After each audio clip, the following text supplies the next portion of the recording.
dragon claw, wing and scale. Come now, let's examine a tale of the greatest beast ever considered. Another episode of Big Flying Lizards.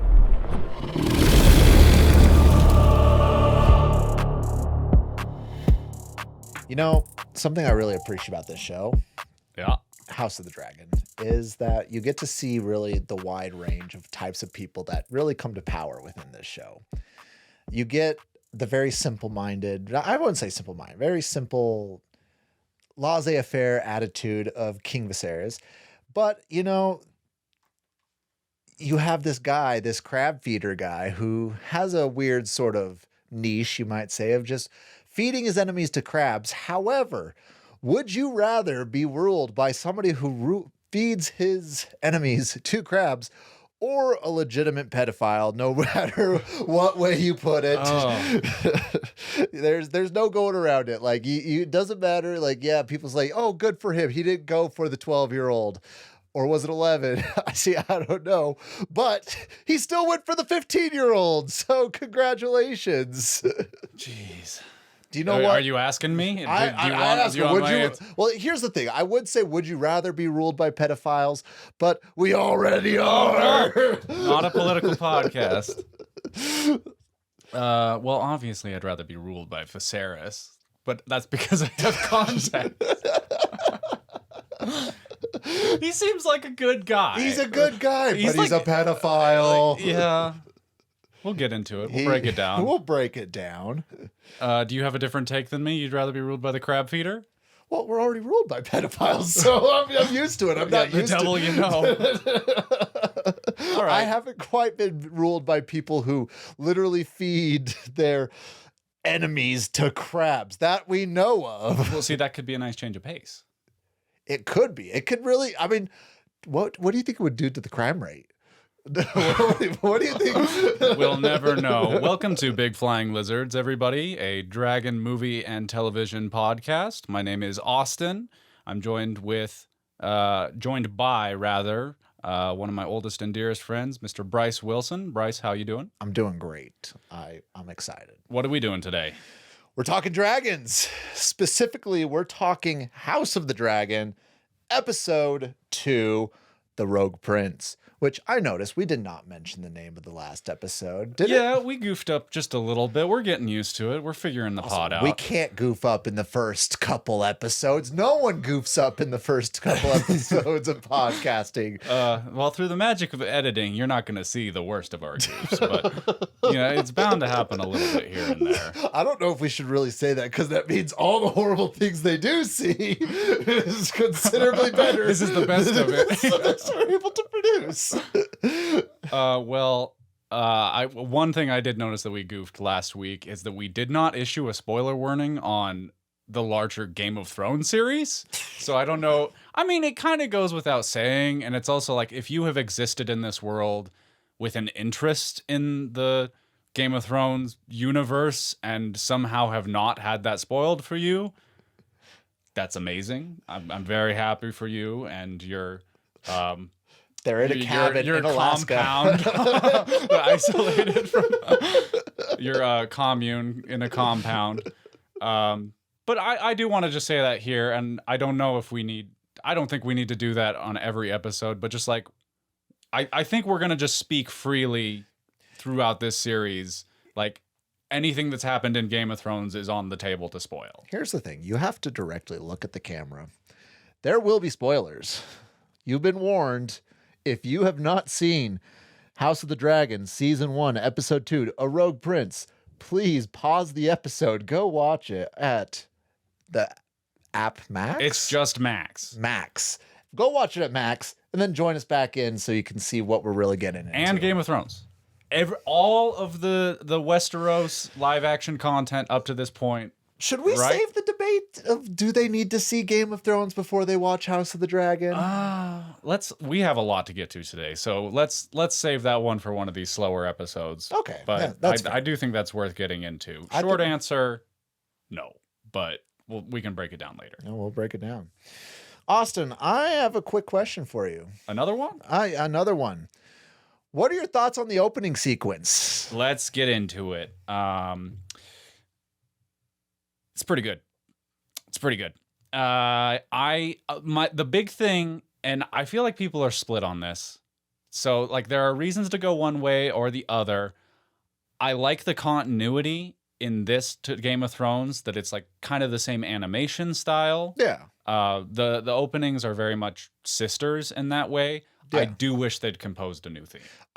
That's really what my thoughts come down to. Like, visually amazing. And I really think it leans towards more of season 8 than it does for the general show of a Game of Thrones. And it definitely is unique enough that it's its own separate thing. But even if they would have just modified the original song to be even slightly different, but preferably I would want a whole nother song altogether.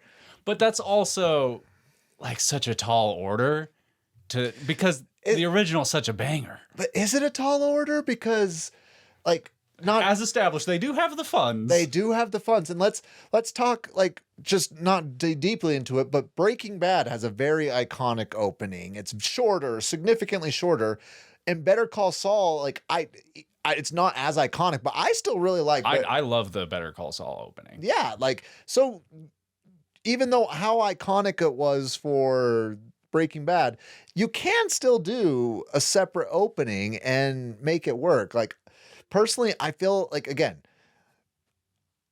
I'm sitting here in a very lavish apartment room saying this, but yes. Oh, I forgot to mention, we are entering the studio apartment of the Dragon again for today's episode. Welcome all. If you're watching on YouTube, you know what we're talking about. Back to you. Sorry to interrupt there. No. I feel like context is everything.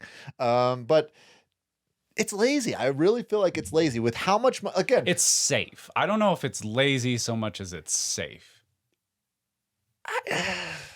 Because again, they have the money, they have composers on the payroll, talented people. Like as we mentioned last episode, and I'm sure we'll continue to sing the praises of the soundtrack as we get deeper into it.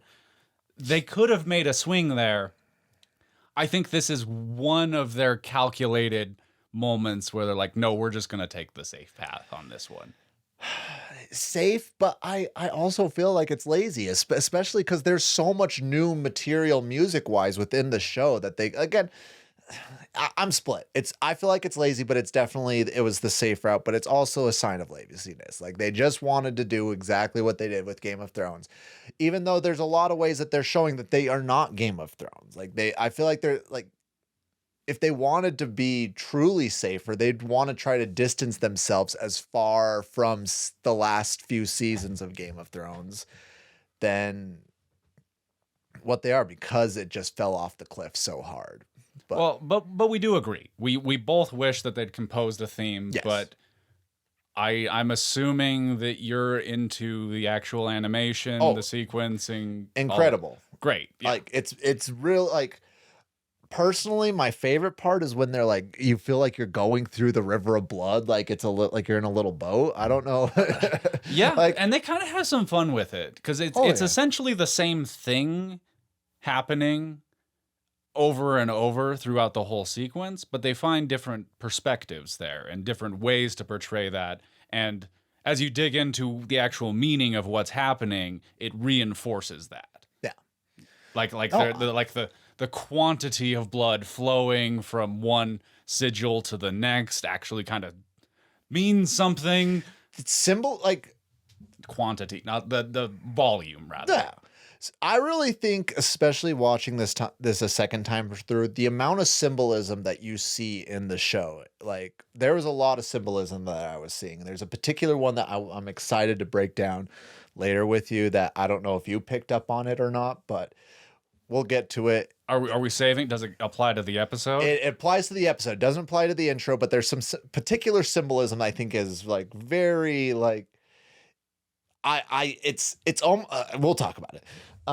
So I don't want to make the whole podcast about the opening. No. But just to summarize, like it represents the Targaryen bloodline. Correct. Like, pretty overtly. Each of the like sigils, the emblems represent a individual or like Yeah. a generation Yes. of the Targaryen bloodline, and that's essentially what it's portraying.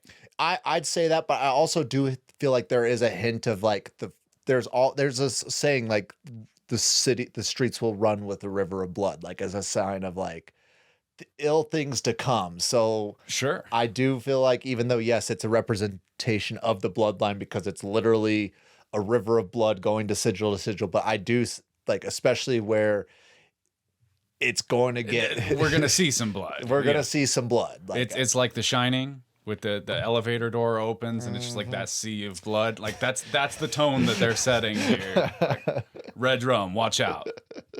any other last thoughts on the intro? I like it.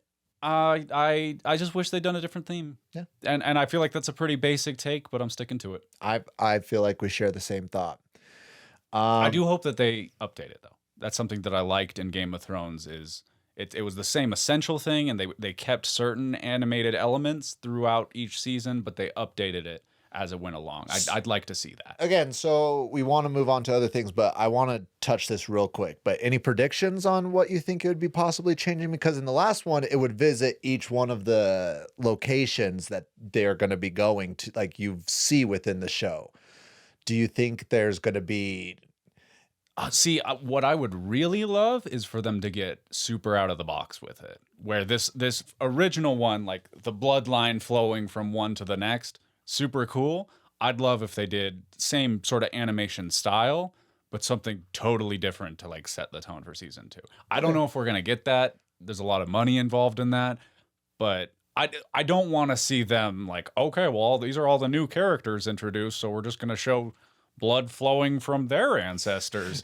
To me, that'd be kind of lazy. Yeah. We might end up getting that, but that's where I'm at with it. No, I couldn't agree more. Surprise me. We just want to be surprised. Is that too much to ask? Well, diving into the episode, we really we got to see a tyrant over there. Just see his work at. We saw the crab feeder. Indeed. Well, we didn't see him himself, but we got to see what he was doing over in the. Oh, remind me where he's in. Well, I think I have it here in the breakdown. Nope, I don't. We'll get it later. I do want to correct something though. I think in the first episode I referred to him as the crab eater, which is not accurate, and I do apologize. We don't know if he eats the crabs that eat the humans. Like, ooh, that's a new layer too. But as it's actually represented, he is not an enemy to the crabs. He's pro-crab. He is a friend to the crabs. He's got crabs. He is employing the crabs.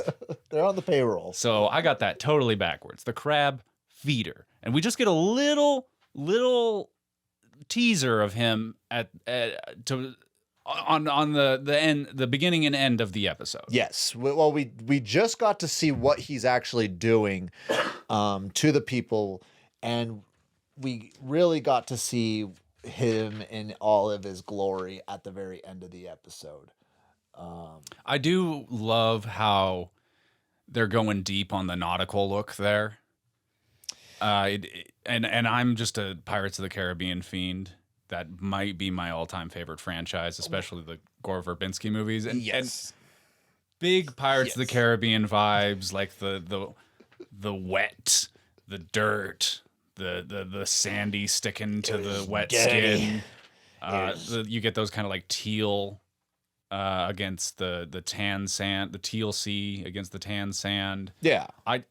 That just speaks to me. So even just these quick images we get here have me excited for what's to come with this crab feeder fellow. No, it's going to be a really great time with him. He's clearly going to last the season, right? Like he's the big bad of the season. Watch out. Yeah. This guy's going to end up on the Iron Throne. He clearly is. But they really set the tone, and we didn't really see too much. We saw enough that we see the crabs all over they're eating, and then it takes us to our very first small council meeting. How many small council meetings? Did you count them this time? We had... I didn't even try. I'm going to guess 5. We had 3. 3. Okay, just 3 big ones. One then. emergency small council meeting. Oh yeah, because it's not necessarily small council meeting proper down the line. Like they don't all have their orbs out. No. But there's a lot of communication within the small council, sort of off council hours. Yes, like you could technically there's one instance in particular that will break down that you could technically consider a small council meeting, and I actually really want to discuss because the king describes the talk as a small council meeting, but we'll get that. The first thing they do bring up is Sir Ryan died and they need a replacement for the Kingsguard within Westeros. Is this a character we saw? Or I don't believe so. Sir okay, Ryan. I don't think so either. No, like they were just more saying that Sir Ryan was dead. He died in his sleep. Bless his soul. We need a replacement. And then Corlys is making a stink about the crab feeder. Yes. Not only is he making a stink, but he's getting visibly frustrated that they're all talking about little things to him. Such as, I mean, it's not such a little, it's a pretty big deal replacing the Kingsguard. It's the people who are protecting the king, but especially where he's seeing the potential of where he's losing, he could potentially be losing money. He could be losing ship and could be at open war with the crab feeder. He's not frustrated that nobody's taking that threat seriously. While Viserys clearly is very much of a pacifist. He doesn't want to go to war. He doesn't want to really even being worried about it. So they mentioned that 4 ships were destroyed by the conflict. The pirates destroyed 4 ships, and I think it's safe to assume that those belong to Corlys. So I do believe later on, because he does specifically say one of my ships was destroyed. I don't know if it was in this small council meeting. If it is, forgive me. I did not take note specifically of that, but there is an instance where 4 ships were destroyed, one of which was Corlys's ship, and he wanted retribution because, I mean, even today, if some country blows up a ship that is owned by the United States, it's bad news bears. Yeah.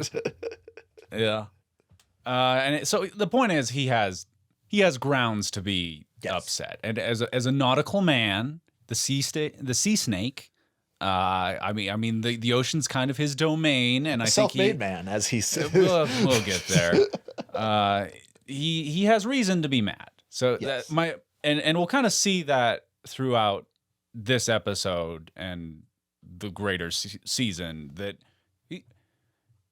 he makes fair plays. Yes, he doesn't overreach. Up to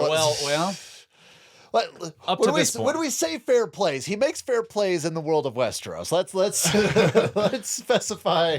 Yeah, fair in the sense that he's allowed to do that. Would I guess. Not quite. They also, something that is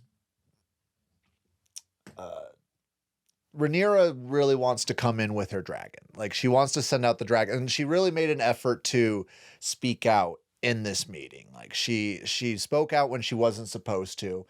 And something that I have to really give the actress, is it Miley Alcock? Alcock, I think. Millie Alcock? Millie. I have to give Millie some real props.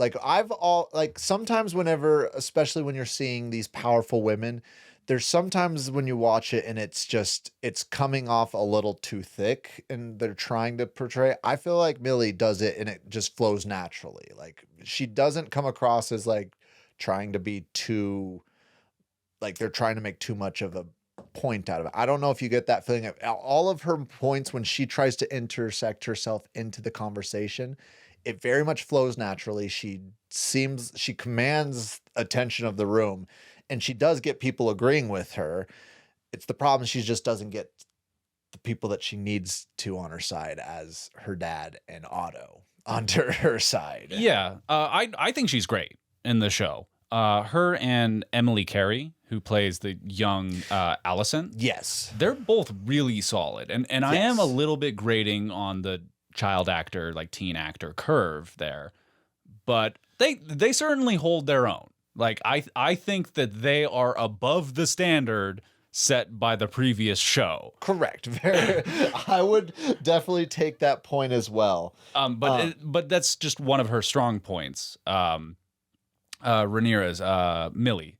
Yes. That she does have that royal air. Yes. About her performance. No, she'd very, like, if you told me that she was part of the royal family over the ocean, I'd believe it.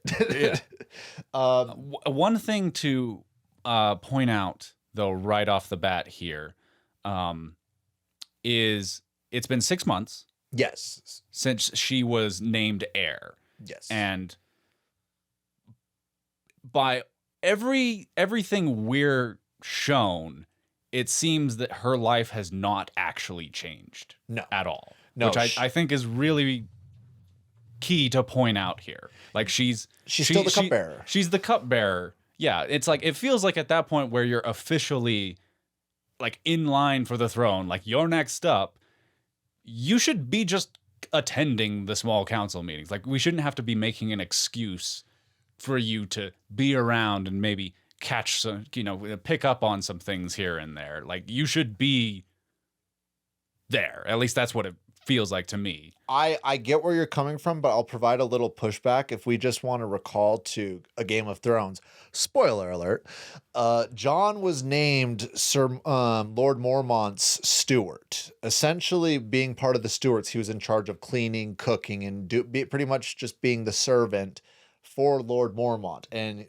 Jon was furious about the fact until it was pointed out to him that being Lord Mormont's steward, he gets to be in all the meetings of Lord Mormont. He gets to read all the letters to Lord Mormont. So he's getting that very much on-hand experience. Like it's his internship to become. See, yeah, and it's valuable. But the difference here is that she was already doing that before she was like officially the guy, like using that as a gender neutral term. Yes. So it just seems like there should be some kind of adjustment made if this is actually what the kingdom is moving toward. Yeah, I get where you're coming from. I can respect that completely. Or at least there should have been a conversation of like, hey, we want you, we're going to be giving you more roles and responsibilities as they come along. But it definitely shows that she's trying to show that she's heir and trying to show that she can make these decisions. Well, that's part of what I'm saying too, is that she's making an effort on her part. Like she's doing what's within her power. Yes. But it doesn't seem like anybody else is getting with the program. And I do want to point out, it wasn't the king who like completely backhanded her idea. It was Otto. Otto came swooping in. And again, I'm not even going to try to pronounce his name, but Otto, like... Oh, yeah, okay. I promise I'll figure out the pronunciation by next episode. He's a tough one. I love the actor. He's doing an amazing job as Otto because I hate Otto. With like you hate him already? I hate him. Like he just... Every facial expression he's looking like, he's like, I'm so much better than you. You don't... Like he just like I know it doesn't help for me knowing what goes on later, but he just, even now, like everything that he's doing just exudes to me that like, well, tell me if I'm wrong here, but I feel like you are particularly bothered by like politicians who are like hypocritical and conniving and backstabbing more than, like, again, to call back to Game of Thrones, like the more like all out, like overt villains, like the Joffreys, the Ramsays. Yes and no, because I loved Tyrion in King's Landing when he was the Hand's King is by far my favorite arc. Yeah. When he's the King's Hand, That was my favorite arc. And he was a conniving, backstabbing, lying piece of shit in that. Like so it's just the character then. It's just I think the difference is for me, even though there was a lot of selfish things that Tyrion was doing, he was doing it for the realm. He was trying to protect Joffrey, even though he hated Joffrey. He was trying to protect the Lannisters. Otto is doing everything for Otto. He does not give two shits about the kingdom. He does not give two shits about See, I'm not there with his character yet. And again, I kind of like we know where it goes. This is a rewatch on this first season, but he does kind of have like those kind eyes, and like even when he's making moves that do sort of benefit him, I do think that he's coming from a place of like wanting to benefit the realm. Here's the thing though too, and we'll break it down later because I made a specific note. People in King's Landing know Otto is a liar. Like, I am pretty sure that it is a known fact that Otto Hightower is a conniving liar. And I have you have the receipts? I have the receipts to go over and discuss that. But again, I love what the actor's doing as Otto. He's so good. He's so good. Like, because only somebody so good can make me hate a character so much. Like, yep. But but going back to this, he used Rhaenyra's strategy, and I can respect this. He used Rhaenyra's outburst to not completely humiliate her, but he was like, okay, well, the princess wants a responsibility. We need a new Kingsguard. Let her select the Kingsguard. Again, it was the lowest concern on the totem pole at that time, but he still is. She's getting some crumbs for her effort. Exactly. I also do think I think we breezed over one of the more important points. Daemon took Dragonstone. Dragonstone is sort of very important. Yep. Dragonstone is Rhaenyra's seat of power. And for those of you that are big lore, Dragonstone is where the Targaryens first landed when they came to Westeros. It was where they ruled and conducted their conquest of Westeros. So there is some symbolism where Daemon is taking the seat that's going towards the heir. He's taking the spot where Aegon the First went and conquered the rest of it's very deliberate, and it's also in line with a move that he makes later in the episode. Yes. Not to get too far ahead. Yeah. In combination, it's painting a pretty clear picture of his intentions. Yes. But anything else we want to talk about for the small council meeting? I think that's it. We move into later Rhaenyra selecting the Kingsguard. Yes. Again, just like the jousting, some pretty excellent fits here. I love the banners. I also love that they have the little like talisman figurine things to represent each knight for some reason. I love the props that they've been really bringing. Like, it's all the props that they brought. The little eyeballs. I want one, and I don't know if that's their. Austin, do we need to get one for our table? And that's how we know we're recording. Is we have to we each have a little sphere. Hey, I'm game. I do want to make a quick little shout out because this episode is a notable first on that. You reminded me, and that we have a new dragon present. Oh, we do. On the table. Got big red. I mean, this is great for the audio listeners, but I'll try and make it quick. New dragon figurine on the table. It looks glorious. Yes. Bryce, it would seem. I'll just disclose this is Bryce's doing. Bryce has some kingly attributes. Yes. Of his own. Yes. So that's the first on this episode. That's the new ground that we're breaking. 3 out of 5. But it also does just factor in to show where our priorities are in starting up this podcast, that we have invested in the figurines when our studio still looks like this. Let's be real though. What would $50 do? You're right. When we get a proper backdrop, we're gonna do it right. Oh, you guys are gonna love it. It's gonna be big for the audio listeners. Okay, well, I mean, that's the other reason it's not like the highest priority. I digress. The Kingsguard. But no, I'm totally down if we can get our own little spheres. That makes perfect sense to me. I think that is a high priority for this We just moved that audio video podcast. Even if we never release any of the video footage, we have to have it. I genuinely think it's a great way for us to just really check in and clock in. Like, okay, we're ready. Yeah. That's like you see the pitchers. Or like in baseball, they have their whole superstition, like their whole routine before they go. That could be part of ours, getting in the podcast zone. Oh, I'm all for it. With the knight selection, I did find it really interesting. That Sir Criston Cole was the only one of the knights that had battle experience. They were all tourney knights, and a term that's really used in a Game of Thrones is they were knights of summer. They were knights that have never really experienced the hardship of what actual battle brings. Now, I don't know if this is just because King Viserys has just done a great job at keeping peace across Westeros, or if they just don't have that many great knights to really select from at this day and age. But it was a peacetime king before this, and I'm sorry I forget his name, that was at the Great Council there. Jaehaerys, yes.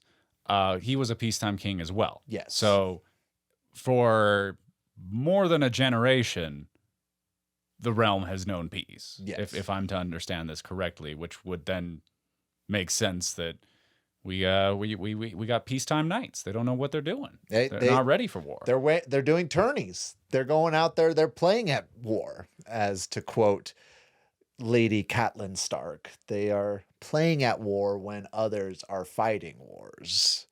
But I genuinely see, like, we know that they're eyeballing each other and they're giving each other the old flirty eyes. But I think Rhaenyra really did pick, like, very wisely to, like, she came... Inarguably. Like, yeah, she came like, hey, this guy actually knows what battle's like. These knights, if they get, like, these are their bodyguards. This is their secret service. When people are put into high stressful situations, you don't know how they're going to react. And not only does Sir Criston Cole been in these situations, but he was knighted in one of these battles, meaning that he showed himself to be of excellence within these battles. And they don't mention it within the episode, but he won the tournament. So even if we're just talking like tourney knights, he's the best one. He beat Daemon. Yeah. He was no slouch. No, he's no slouch, as we're going to come to realize. But I also do point out, like, Otto comes in and tries to, like, usurp this moment. I think that one was what really got under my skin. When he came in, when he first usurped her in the council meeting, like, okay, we'll give you this job. And then when she comes in with the job, you're like, okay, well, this is my decision. Well, no, let's not. I'm like, okay, dude. No, she made the right move. Oh, she go Rhaenyra. She didn't give in to pressure. She didn't make the political maneuver. She chose the right man for a very important job. I respect it. I respect it too. I genuinely believe that she made the best decision she could, even with what we're going to learn later on in the show. But at the same time, I do get where Otto's coming from, where you want to carry favor with these high families. Like, it's a very much a big... Yes, that is important. But her decision in this, like, is like, no, this guy has an actual job to do. No, exactly. But I also do want to point out, especially where Rhaenyra is going to be picking a husband in the future, and she's going to turn down several of these high noble families. To mend those wounds is to like this would be like the again, it's putting the cart before the horse in this, but it's a way to sate these families before they're going to be insulted by being rejected with. Yeah, but I mean, since we've already mentioned that, this is sort of setting a precedent there, that she is not so concerned with like the politics and the baby kissing and the pleasantries and all that. No, I totally support it.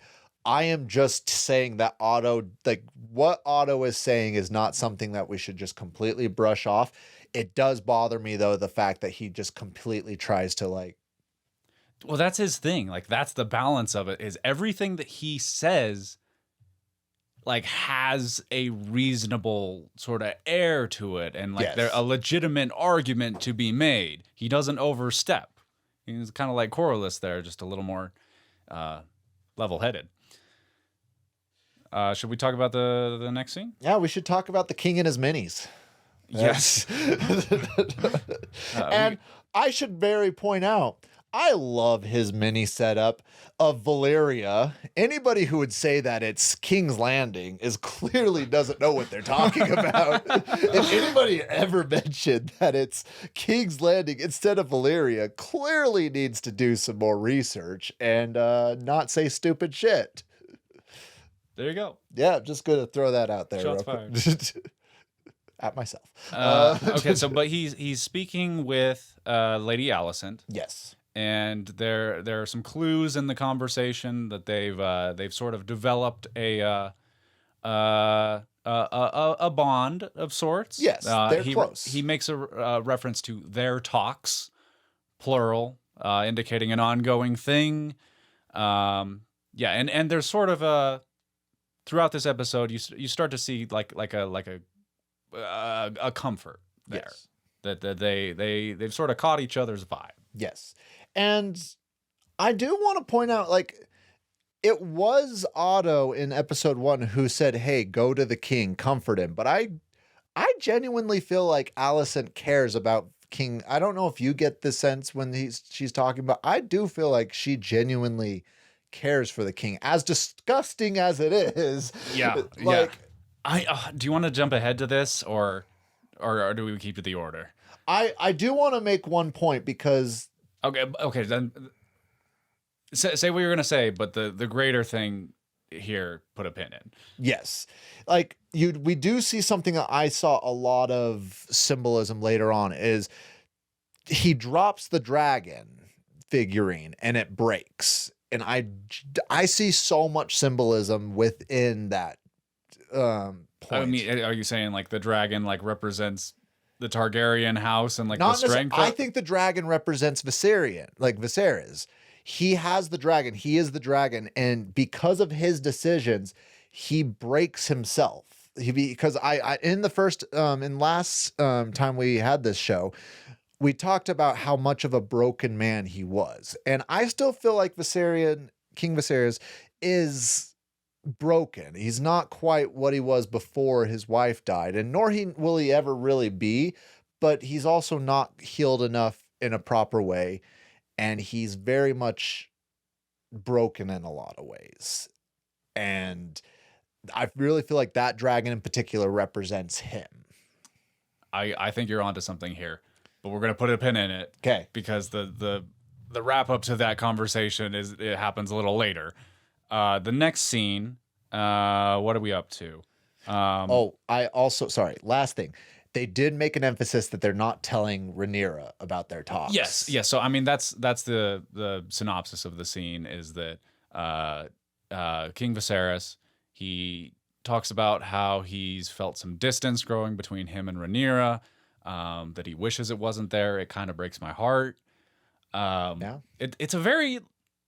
He's an emotional guy. He is. Like based on the kings that we've seen in this show so far, it's an interesting change of pace. Yes. Alicent then suggests that he make the effort, like that he reach out to his daughter. Yes. And then in I believe the following scene at the Grand Sept, Alicent basically gives the same advice to Rhaenyra, who is expressing the same things, like there's some distance between me and my father, and she's like, you need to reach out to him. Like, And it's worth the effort. Between these two scenes, it really shows to me like Alicent is like she's a good person. Like in these, like she's genuinely has a good heart. She has a good heart. She's trying to help. I feel like a lot of strife would have been solved if they would have just talked about, like, if she would have even like had some form of a conversation, just saying, "Hey, like I've been like again, me and your dad, we're homies. Like it is what it is." Like it would have been. I'm sure Rhaenyra wouldn't have liked it, but we'll talk more about it later. I think it's just. A lot could have been avoided because you can see, like, even though they're more friends and you could say even sisters, you can see like a motherly tenderness that she's having over Rhaenyra and giving her advice. Yeah, she sort of has that like older sister energy in the relationship, and I don't know which one is supposed to be older. Alicent is older. She's significantly, I should say significant, but by a few years in the books, but in the show they're supposed to be a couple of years apart. Okay. Yeah, I mean, you feel it in the performances. Oh yeah. So she suggests that they talk. And I do also want to point out that Rhaenyra expresses she does not want to be seen as the king's little girl. She wants to be seen as the heir to the throne by her father, because that how she's communicating is showing their closeness, Alicent and Rhaenyra's closeness. I also made a note here that the fire circle that they have in the middle of the Grand Sept is just visually brilliant, and they shoot it very nicely. I'm sort of a sucker for any like candlelit scene. Yeah, and the way that they arrange this, they can do like fire in the foreground and the background at the same time. It's just really well done. I liked that touch. Something I also noticed, and again, it could be important. I don't know if it necessarily is, but you just get this every time that religion is brought up to a Targaryen, you get a sense that Targaryens are not religious as a family. Like they definitely embrace the Seven but I feel like they embrace the Seven almost like how the Romans eventually embraced Christianity. They're like, oh, everybody loves this, so I'll convert so they'll feel like I'm hip with it. But I'm not really. Like I had not picked up on that at all, but you're absolutely right. Like Rhaenyra, like when they're praying, like she's there, she's clasping like her hands there, she's closing her eyes, but she's really not. And that's her thing. She's like, I don't know what to say. Yeah, and Dany was very much that way in a Game of Thrones. Like she was like she would show reverence to some religions, but at the end of the day, she's like, a dragon is the highest power. Like, yeah. And I do feel, I don't know if anything's going to come of that, but you do get the sense that the Targaryens are not really a religious family. Like they put up with the religious, and there is a lot of lore on how much, like, they talk about, I'm getting ahead of myself. I love the religion aspect to it. There's a lot of fascinating parts to it. But do we want to move on to Corlys and Rhaenys talking to the king? Yes, we better. Again, as is later pointed out by Lionel Strong, they make a fair offer. They offer their daughter as a potential marriage match to the king. Yes. He clearly seems a little uncomfortable with the idea, but they make some compelling arguments. Now, is her name Laena? That's what I've been going with. Laena, okay. There's very much a compelling argument. But she's 12. She's 12. Yep. And that's a problem. That's a little difficult. I do also want to point out that Viserys, like, when he said he wasn't thinking about marriage, like that was like the one time in the show I'm like, okay, this guy is lying. Like, no, I disagree with you. Really? But I'll outline it until we get there. I do not. I mean, I'm sure that it has crossed his mind. I do not think at this moment in time he is legitimately contemplating marriage. Okay. I mean, I just feel like the way he said it and like how he's like, oh, to be honest, I haven't even been thinking about marriage. Like, well, that could just as easily be a deflection thing that he's like, well, my heart really doesn't want to do this one. And again, I keep going back and forth with just how close he is with Alicent. And I also feel like he respects Otto, that he clearly wants her. Like, he wants Alicent. But I also don't feel like he would disrespect Otto by having sex with her outside of the marriage sanctimony. Yeah. We'll get back to this conversation because I have additional thoughts, and I think a lot of this situation is revealed in a scene that's coming up very soon. But all there really is to say, they make the proposition. The king seems awkward, like uncomfortable with it. They split up. I do also want to point out, like, he made this conversation, and it's going to be brought up in the show, was not made at a small council meeting. It was brought up when there was Corlys, Rhaenys, and King Viserys. It was just that small group where it's 2 Targaryens and... Yeah, they did kind of 2-on-1 him. This does represent Corlys's ambition again, though. Yes. That, again, and I do think that he's in bounds, as awkward as it feels to say that, but it is one of those that is like, hey, on paper, this makes a lot of sense, but it's just very in character for him to make that suggestion in circumstances where it would be the most difficult for Viserys to turn him down outright. Yes, I definitely do think that, which going to the next scene, which was him having dinner with Rhaenyra, you could definitely tell that was on the front of his mind because it was just such an awkward dinner. Like, yeah, but they it seems like they take a step in repairing their relationship. They make mention of their grief, their shared grief. Yeah. I mean, it is still kind of surface level what they're discussing, but it's a nice scene. Oh, I do think. I want your thoughts on this part of the scene in particular. When Rhaenyra brings up that she was trying to, like, her interruption during the small council meeting, Viserys immediately is like, it's fine. You're good. Like, he gets the sense that she's trying to apologize. I don't think Rhaenyra was apologizing. I think she was trying to bring it up to either A, defend herself and explain, like, hey, this is what I was thinking, this is what I was doing, or trying to bring it up in a sense of, like, to rehash it and talk it out, just from the tone, from the looks the disappointed looks that she had right after the king had. But the king just interpreted her like, oh, she's apologizing for her. And again, it goes back to the king views her as his little girl rather than the heir.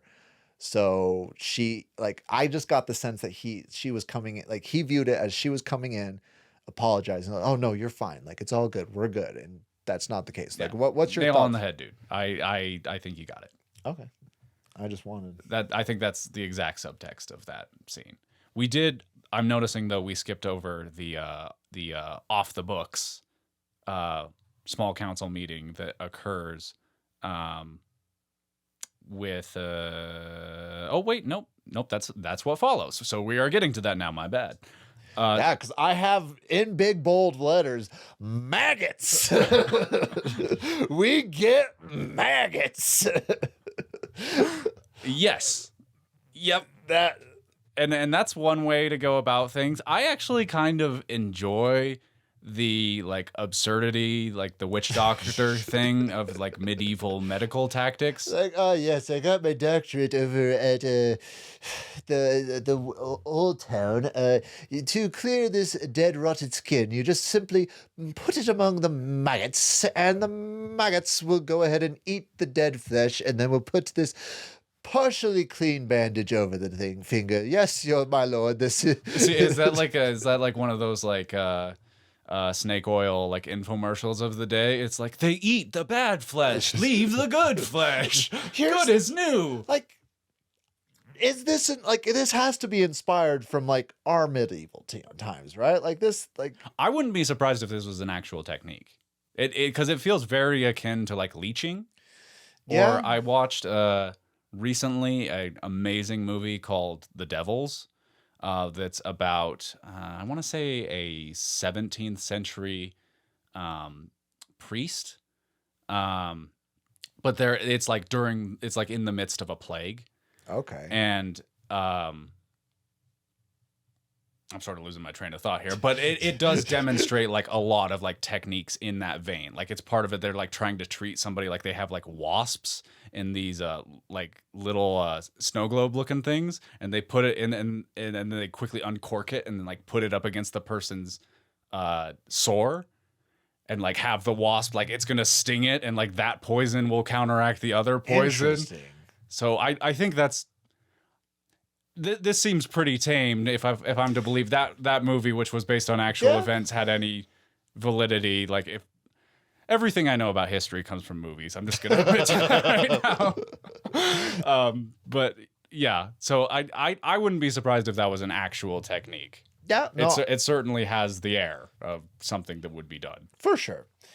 But not to talk about the maggots for too long. That's eating the dead flesh off of King Viserys' finger. He's having a rough go of it. Viserys tells Otto about the marriage proposal.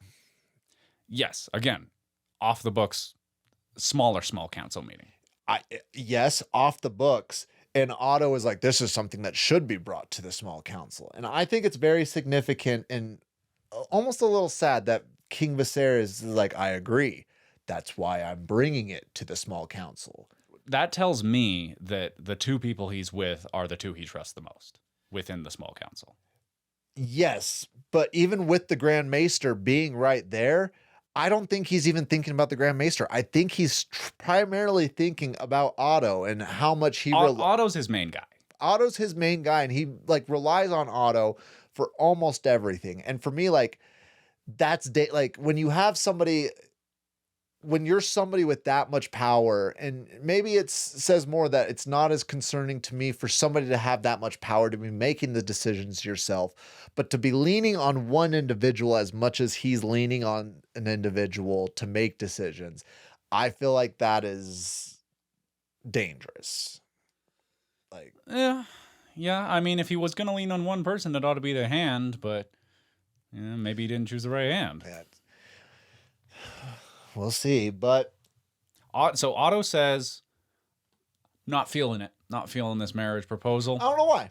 I don't know. Yeah, like... The Grand Maester. There aren't any other alternatives that could be on his mind. There's literally no one else that he's thinking about. But the Grand Maester is like, this is a good match. Like, this is going to bind the two greatest houses in Westeros. This is going to really solidify, like, all the hurt feelings. Again, only bringing up good points, especially because I'm sure there's a lot of hurt feelings over with Rhaenys and Corlys, with Rhaenyra being named heir when Rhaenys was passed up on being named queen. And as discussed, I mean, Daemon was their second pick. Yes. So they didn't get anything they wanted there. No, they and also it just seems like Viserys has been spitting in the face of them this entire time. Like when they bring up the pirates in the Stepstones, that Viserys is like, I don't want anything to do with that. I don't like it. Like it's from what we've seen, he's not really giving them much. No, he hasn't thrown him a single bone, not one. No, in these two episodes. I want to make note of, I loved the Grand Maester, his just something about the way that he talks. And how he only uses the front of his mouth. He's like, this is very valid. Marriage proposal. With how he talks and his beautiful hat that he wears, he reminds me of like a Saint Bernard dog, like a Saint Bernard or like a bulldog. Yes, for sure. But I love that he kind of has that like Michael Caine thing going on with his voice. He's not a huge character. No. I mean, up to this point in the series, certainly not so. But I just want to give props to the actor for like making something out of a small character there. I like him. I also think that he has just that like weathered, like wise, world weary type quality to him. Yep. It's quite nice in that type of character. Yes, I agree. There was an awkward just conversation, like the most awkward conversation we've probably seen on camera. Not awkward with what necessarily was said, but just the awkward tension in that garden. The next scene. But they do make mention of Viserys. Is that right? Balerion. Viserys. I want to point something out. I find it very odd. King Viserys never is talked, like makes effort almost to not talk about his time with Balerion. Like when we first see him in that episode 1, he's just talking about how large he was. And then early on in the episode, he mentioned, I'd rather face on Balerion than face my daughter, or something along the lines. And then when Laena directly asked him what it was like to be his rider, he completely like swerved the question. Like he's making an effort not to answer any questions about Balerion. Interesting. I don't know if you picked up on that or not during the episode. No, what you're saying tracks though. I mean, I can't think of another instance where he doesn't do that. So is there something in the lore that we just don't know about? That's the thing I don't know. And I'm sure there's going to be like, you're idiot, on chapter 13. It closes. Yeah. But I just find it fascinating. I don't know if they're deliberately making that point because they're trying to show the more passive nature of Viserys and showing the complete differentiation between the literal god of death that he was riding, just showing the polar opposites and how even though they were rider and dragon, that they were completely different, or if they're just trying to leave everything up for Balerion to be in another show because he's going to be such an amazing monstrosity. Yeah, it could be just as simple as them steering away from having to do a proper flashback.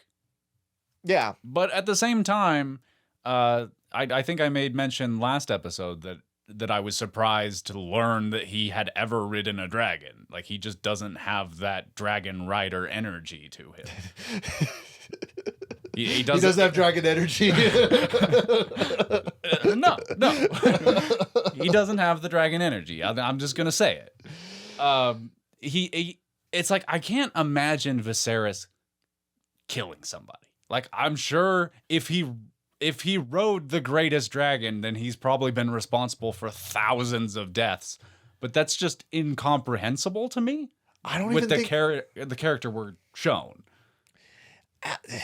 I do, like, I really think there is something to show. Like, the most meek, passive Targaryen we've seen was the rider to arguably one of the most dangerous creatures ever known to Westeros. Which I mean, there's like a kind of an element that the dragon chooses the rider. Yes. Especially when it's not its first rider. And I also want to take back to the quote where, and again, it's going to become a bigger deal later on in the show when Viserys says like, it's an illusion that we think that we can control these dragons. Like, they are in full control. And I really do think there might have been a sense like Balerion is like, oh, I'm not going to be controlled by this. Did they break up? The dragon and the rider.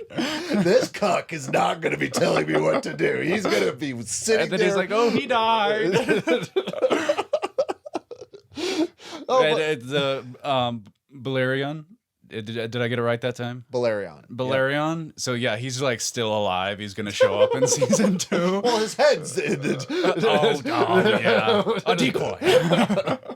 Paper mache. He's great with miniatures. We don't know if he paints them. Yeah. What about Maxatures? Well, getting us back on target, I will say this, like, and again, this Laena's actress, like, is a child actor, and I thought she actually did, like, her whole, like she was doing a pretty good job, in my opinion, as, like, trying to be... Yeah. She's convincing. I mean, it's not too demanding. Like what some of her line deliveries feel like she's reciting things, but that's clearly what the character is actually doing. Well, and that's what I was going to say. Like, when she's asking about Balerion, she really just is like, she sounds like an excited little girl who's like heard stories of this legend. You rode the big dragon? She's like, yeah, you rode the big dragon. Like, what was it like? What was it like? And then she's like, my king, I would be a great wife and provide you with many children, and our families would be united and all is well. Like, and then his reaction shot to that is just devastating.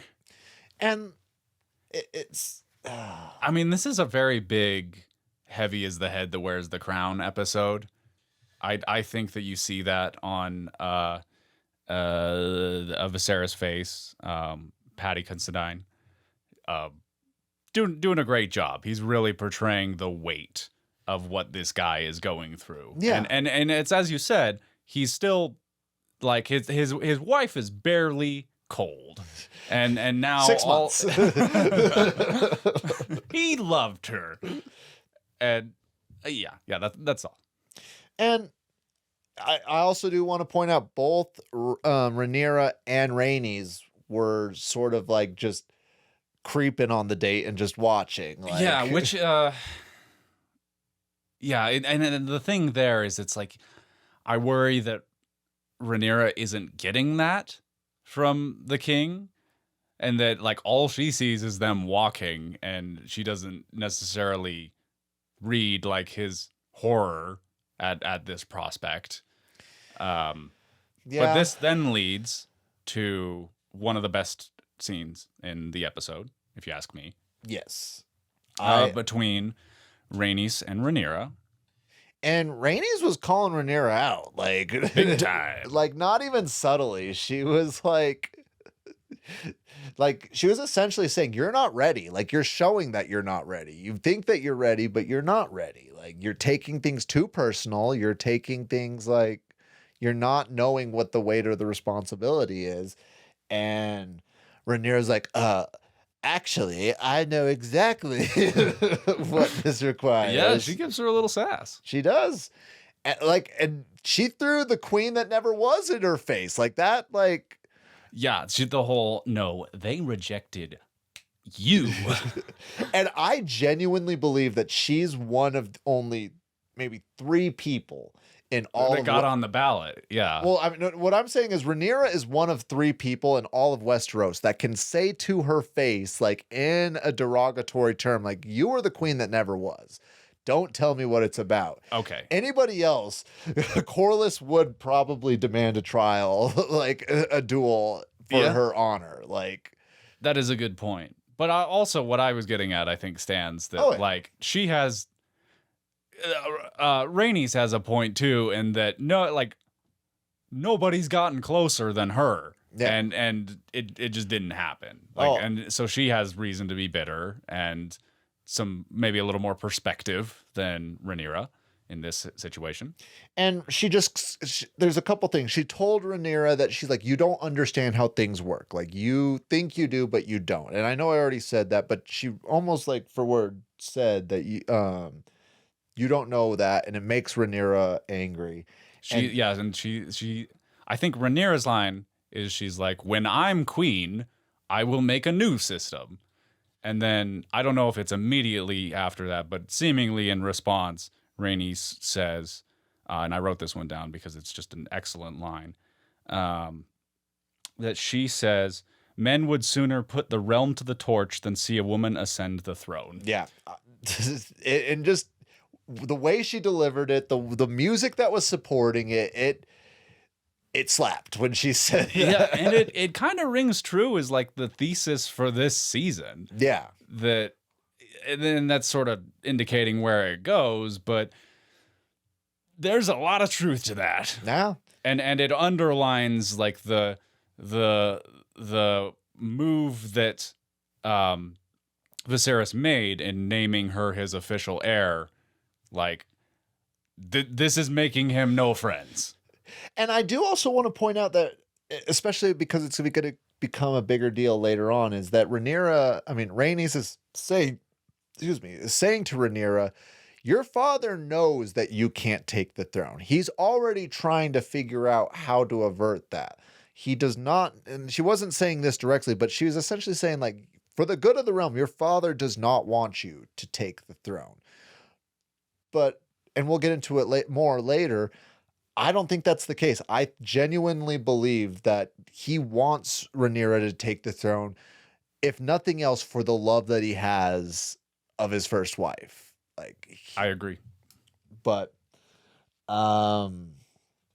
great scene. Great scene. They have the set dressing of it where they have like the autumn leaves in the I don't know if that's a corridor or whatever. It's very Elden Ring. It looks magnificent. Just a really, really masterful scene. Yes. If not for one other that we're about to talk about, my favorite scene in the episode. There's a lot of these scenes that I'm like, this is it. There's one shot, and I'm sure that I want to talk about it. But let's talk about some more symbolism. Do we want to do that? Hit me with it. So the next scene is the King and Alicent's dinner that they have together. And I definitely think it's worth noting that when Viserys was having dinner with Rhaenyra, they were sitting on opposite ends of the table. When Alicent was having dinner, she was right next to him on his right hand. Exactly. And you can see it like in the positive ways in both ways. For when Rhaenyra's facing the king, you can make the argument that she's seeing the king eye to eye. Like, she's viewing him as her equal, which she shouldn't be doing as heir. But there's that sense of power. But when she's having dinner, when Alicent's having dinner, she's right there on the right, as close as you can be, and just showing that level of intimacy. And it's just so telling that there's that contrast with his own daughter. Yes. That he does not possess a relationship even close to what he has with this other individual. And what do you naturally talk about when you're sitting that close and sitting in this way? You talk about the wedding plans with a 12-year-old that are set up. But that's not what I really want to talk about. The gift that Alicent brought. She fixes the mini. She fixes the dragon. She made the dragon whole again. Yes.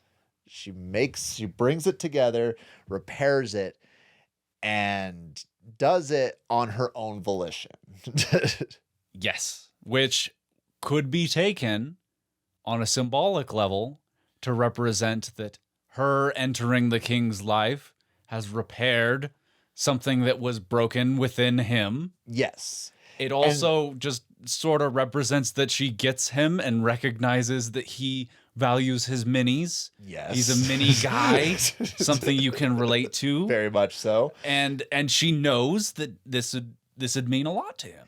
And there's a small scene that's later on, and I want to come back and talk about this more, but there's a particular scene where it's just Viserys in his room alone, and he has the dragon mini. And he's clearly he's like me when I print a dragon that he's like legitimately playing with it. He's very clearly happy. And how I interpret that is Alicent made the dragon whole. She made it so he wasn't broken anymore, and that he has that joy that he had before his wife died. And even though he's being told by all these people in his life that he needs to do this thing, he needs to get married and he needs to marry Laena, But I also, you see that. Yeah, you understand his predicament. And I think that this is a pivotal scene performance-wise as well, in that, and this is, I might be putting this on a little bit, so I don't care if you push back.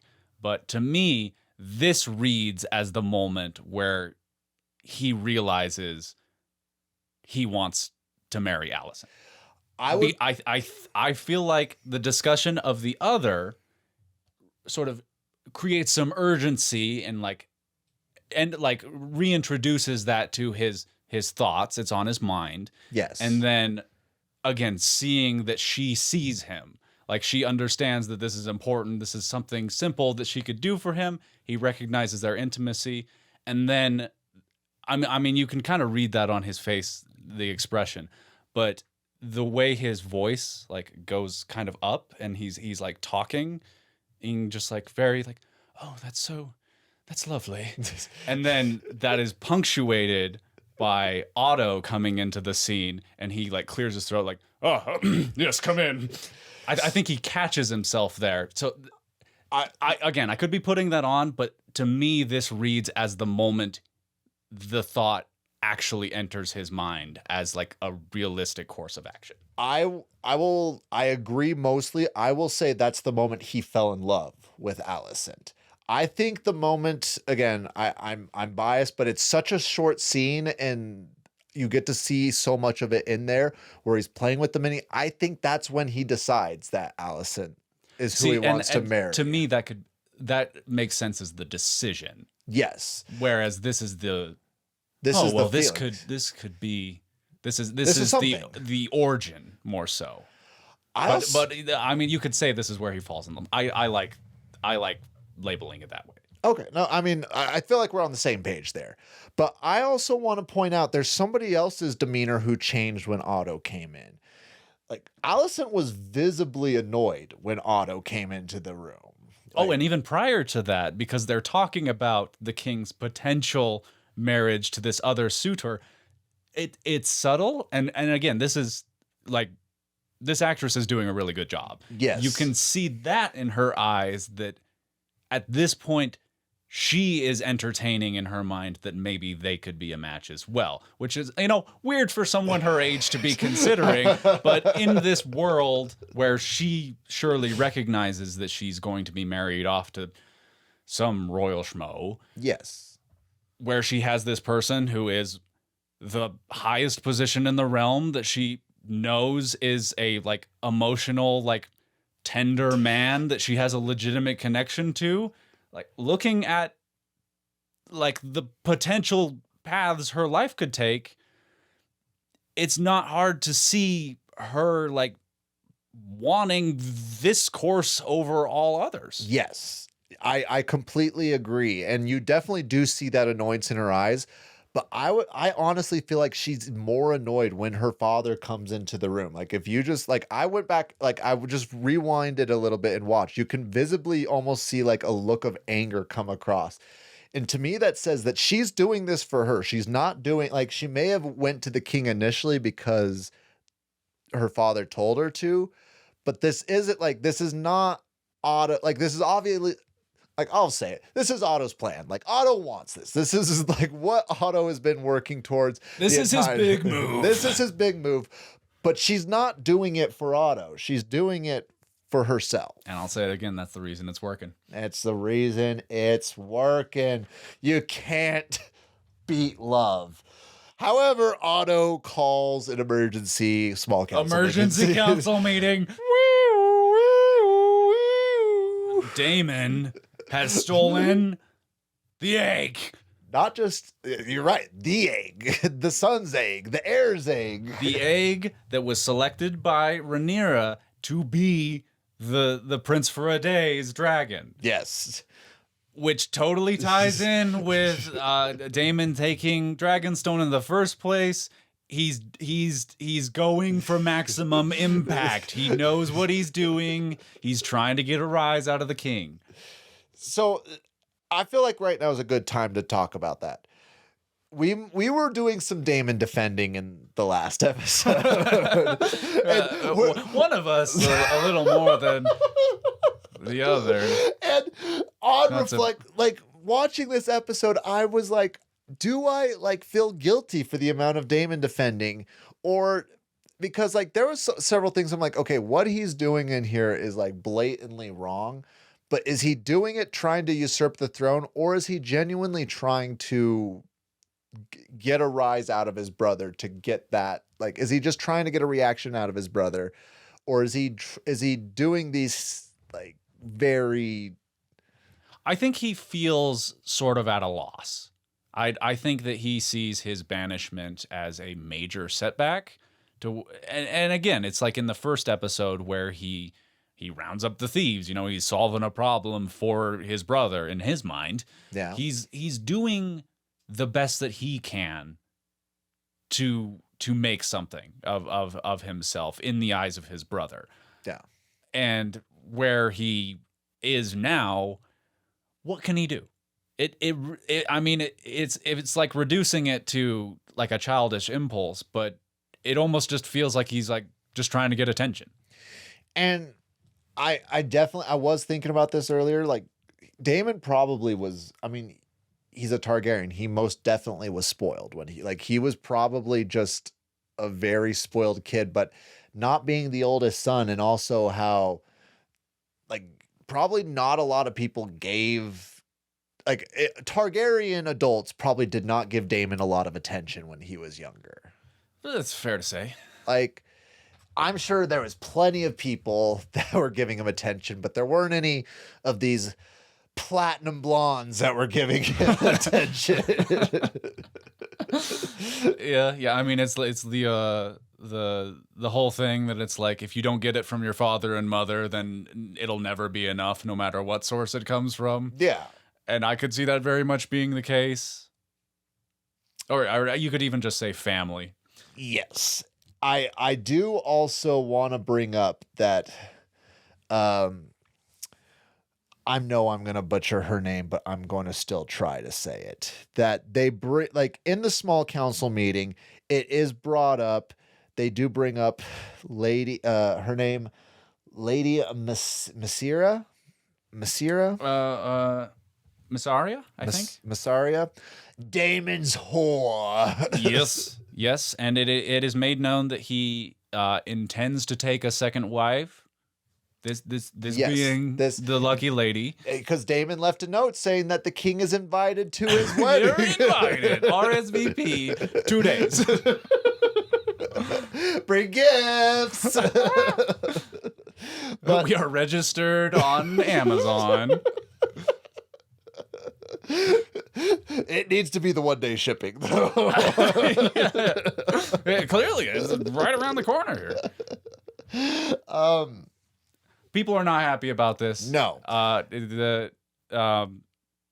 Yeah. I mean, the king always cutting him a little bit of slack, but everybody at the table is upset with this revelation. And I want to point out, it wasn't until it was made clear that it was his son's egg that the king was like, okay, this is a big deal, but it's Daemon. Daemon does things. And then that's when he's like, I'm going there. Yeah. I'm going there right now. Like he was probably what Daemon wanted. Which is what Daemon wanted.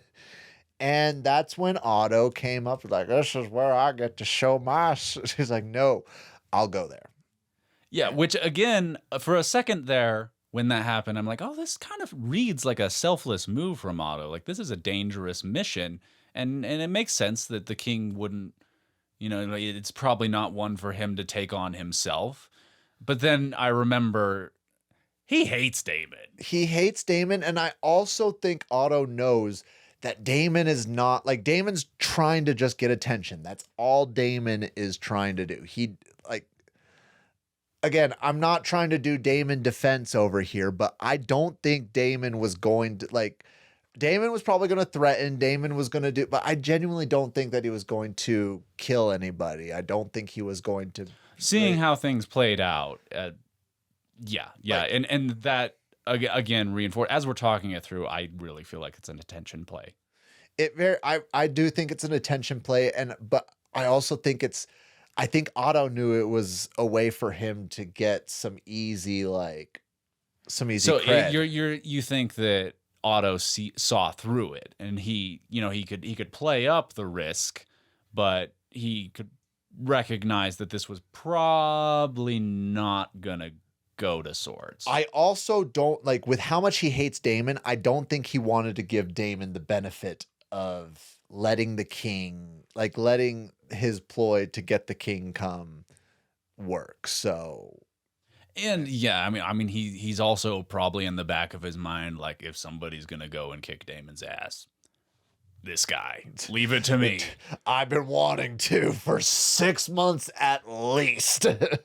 I have to say though, when they show up, I'm a little surprised at how light a force he brought, knowing they had a dragon. Well, yes, I do want to get to that. Am I jumping ahead?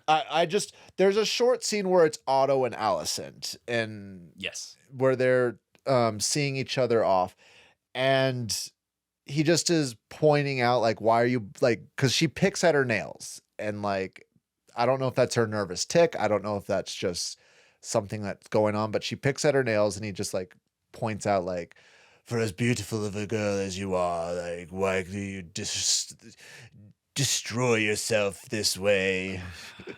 Dude. But something that I think that is very much worth looking at is Otto, when Sir Criston Cole comes into the room, Otto makes very clear effort to not even look at Criston Cole. He doesn't even pick up on that. He doesn't look at him. He doesn't say anything to him. It's Alicent who has to say he's ready. He's getting ready. He'll be there soon. And he just makes very much an effort, showing his clear disapproval. And I also think that he views Criston Cole as how he doesn't have the absolute power that he thinks he does. I think that he thought that he could persuade Rhaenyra to pick somebody else, but Criston Cole is that physical representation that he does not control everything. He cannot control Rhaenyra. And so rather than because he can't take his frustration out on Rhaenyra, obviously, Sir Criston Cole is that visual representation of his failure in that. Yeah. So, yeah, nice observation. All of that blew right past me, but I think you're onto something. But let's go to Dragonstone. Let's do that. This is a pretty Dragon Light episode, but we get one scene that is an absolute banger. This is what I was referring to before, in that there's one scene in addition to the conversation between Rhaenys and Rhaenyra that is really, really just masterful in this episode. We go to Dragonstone. Otto shows up with 20 boys. 20 boys! Yeah. And they have the what are they called? Dragon. They are called Dragon Keepers. They have 2 Dragon Keepers. With them? Yes. The guys that they put that carry the eggs around and speak in Valyrian. Ah, yes. And then I also think it's worth noting he brought the Grand Maester. Oh, really? Yeah. I didn't even notice that. What's he going to do? Ties more to my conspiracy theory that I shouldn't say, not, it's the conspiracy theory, not my conspiracy theory, that the High Towers and the Maesters have this very close-knit bond. Big cahoots. There's a big cahoots. There is... The deep state is here in Westeros. They're really running the things here, folks. Yeah, I totally missed that, but that would support this theory, maybe not a theory thing. Because Otto, he's not a warrior, but the Grand Maester, what's he gonna do on the front line? Yeah, I mean, he brought his maggots along. Get some healing after the fact. Take this. But the setting looks absolutely gorgeous. I don't think that Dragonstone looked even close to this awesome at any point in the Game of Thrones. It has Dracula's castle vibes. Yeah. With the haze, and they have I mean, it can't be Dracula's castle if you have the sun peering through, but it is a very cool visual in this instance where the sun is bleeding through the clouds there. Yes. And it's such an ominous looking castle, and something that, like, they did a good job at showing the castles and depicting the castles in the Game of Thrones, but especially as we're going to see later on in the show, they stepped up their game with the castles in House of the Dragon. Like, they really, they're making my soul happy. Otto gives his demands to Daemon, which consist of abandoning Dragonstone, disbanding his army, returning the egg, and banishing Mysaria. I've been saying Mysaria, but I could be wrong. Here's the thing that, and again, this is what the internet's told me. I've not read the book, so I don't know. Her nickname, one of her nicknames, is Lady Misery. Ah. So, well, she doesn't read like a very happy person to me. What are you talking about? She just exudes happiness. But I think Lady Misery sort of ties into her name. So is it like that's why you're just like, I can pronounce misery. that was smooth. So, yeah. So, but for the sake of this scene, go on. But so yeah, like she wants and banish Mysaria, and Daemon doesn't even acknowledge it. He's like, where's my brother? Yep. And this is what I was alluding to earlier, where everyone knows Otto is a liar, because Otto says the king would never lower himself to entertain, like he would never lower himself to this mummer's farce. And when he says it, it cuts to Sir Westerling, and he doesn't look over at Otto like, what are you doing? What are you lying? He just does like a little look down, like almost in shame, but it doesn't necessarily look surprising to him. Like I could see the argument like, well, what is he going to do? Is he going to betray the hand of the king?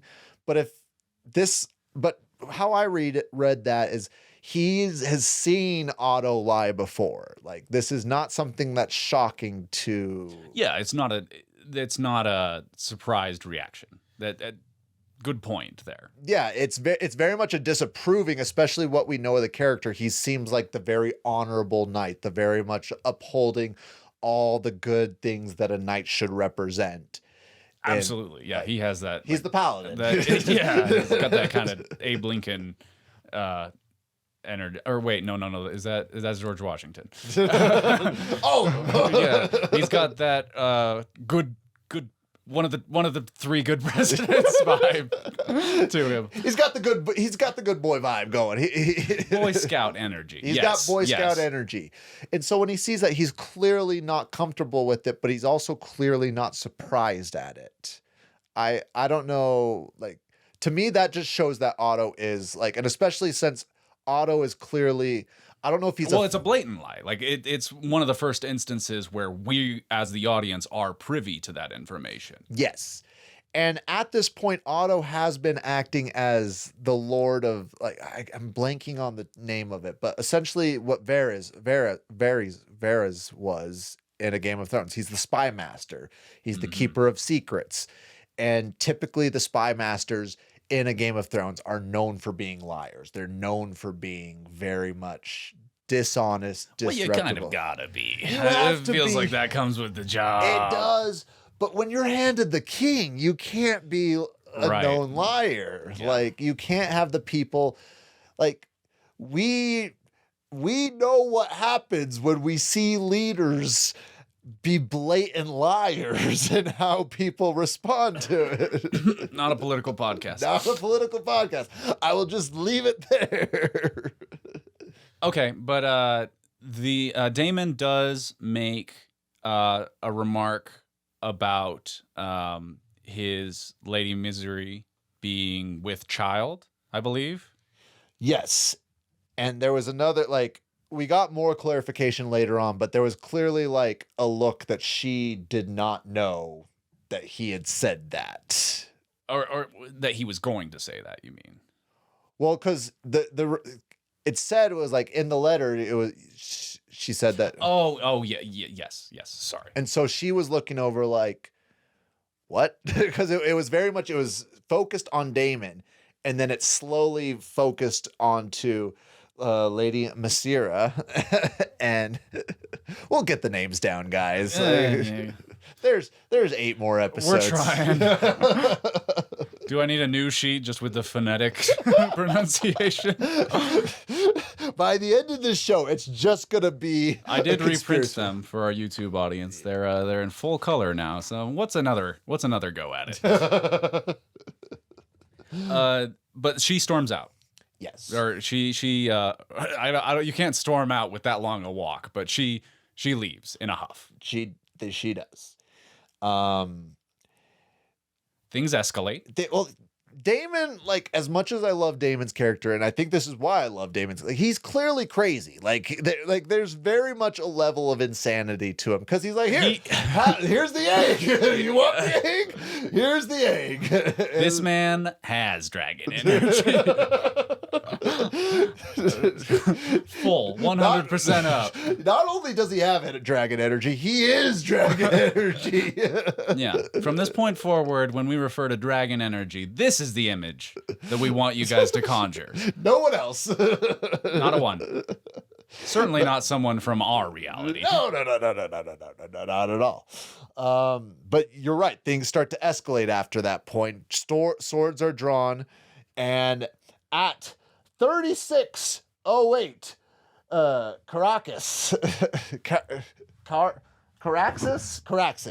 Caraxes appears, and he genuinely looks terrifying. It's an awesome moment, and it's like, because he kind of like comes out from like the mountain. Like, yes. I don't know if he was behind the castle or something, but there's a really nice music cue to go along with it. It's a big epic moment. Of course, the CGI looking really solid. I think the haze is adding some extra atmosphere in this moment. Great little moment that does sort of shift the balance of the encounter. Again, Otto did not bring a dragon-slaying force. At least it does not appear that way. And in this moment, it seems like, okay, all these guys are about to get toasted.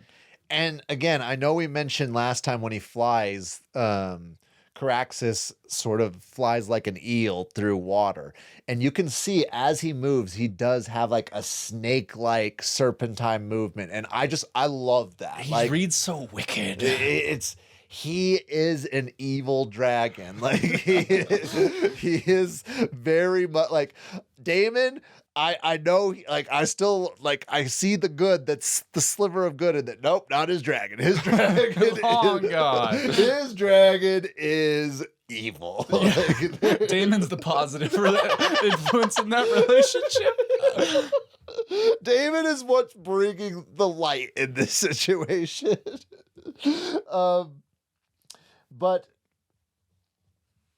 at that point, Otto very intelligently tells everybody to sheath their swords. Back up. Like very much the right move.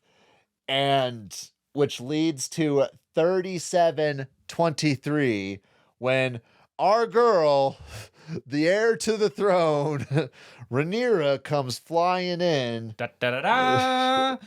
And I think that because we did talk about this, but I think what you've been referring to, when she lands and it's that like zoom out, that shot. It's dope. Good soup.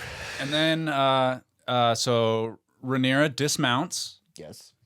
She walks up. She's like, "Bro, what's up?" In Valyrian. Yep. And basically, she calls his bluff. Yeah. Diffuses the situation, gets the egg back. Big move. Yeah. And to me, like, this conversation, like, almost solidified to me that it was Daemon, like, just trying to get attention. And again, not saying that I'm supporting it, but I feel like this is a moment where Daemon gained a lot more love and respect, and more than just an uncle has for his niece in doing this, because Daemon clearly loves people that have authority and show that authority, and like anyone that's willing to have the bravery to say that to Daemon, like he has that level of respect. He may not answer well to it, but he clearly like views that as a positive. If it's actually, I don't know. It's one of those things where like when Rhaenyra is doing that to Daemon, he clearly respects it. And yeah, even if it doesn't have greater repercussions, which actually I think I'm with you. I think it does. He's clearly like, all right, fair move. I've been outmaneuvered here. Take the egg back. I'm gonna go back to talk to my lady and smooth that over. I'll see y'all later. No bloodshed, and it is. I mean, it could be seen as kind of a disappointment, and that it's a lot of buildup in this scene that sort of gets deflated by Rhaenyra. But I still think this is a really excellent scene and shows a lot of character. And I also do, again, because I'm here to come shit on Otto. I'll get every chance to shit on Otto. Otto is not happy about this. Yeah. Like he clearly is like borderline angry about how this ended, even though it all got resolved. He's coming out and he's like, he's disapproving of Rhaenyra and what she was able to do. Weird. And yeah, it has nothing to do with it. So is that all you have on that? That's all I have there. I do kind of wonder how long Rhaenyra was hanging out waiting for them to show up on presumably foot to Dragonstone. He's like, oh, they're here. I imagine. Wake up. I imagine that I'm just teasing. I know, it's but a TV show. I'm just trying to think of like, because Dragonstone and King's Landing are very close to each other. It's not okay. That's good to know. I mean, again, to refer back to a Game of Thrones, Stannis got his massive army. He was at Dragonstone and he was forming a massive army, and they were all terrified in King's Landing because he was the fleet admiral. He had all the ships, and they're like, he can be here any day, and like we have nothing to defend ourselves. But this is House of the Dragon, not Game of Thrones. And right. Let's get back to it. The Daemon goes back and indeed does talk with Lady Misery, and I think we need to talk about the accent, if we may. The accent. Yes.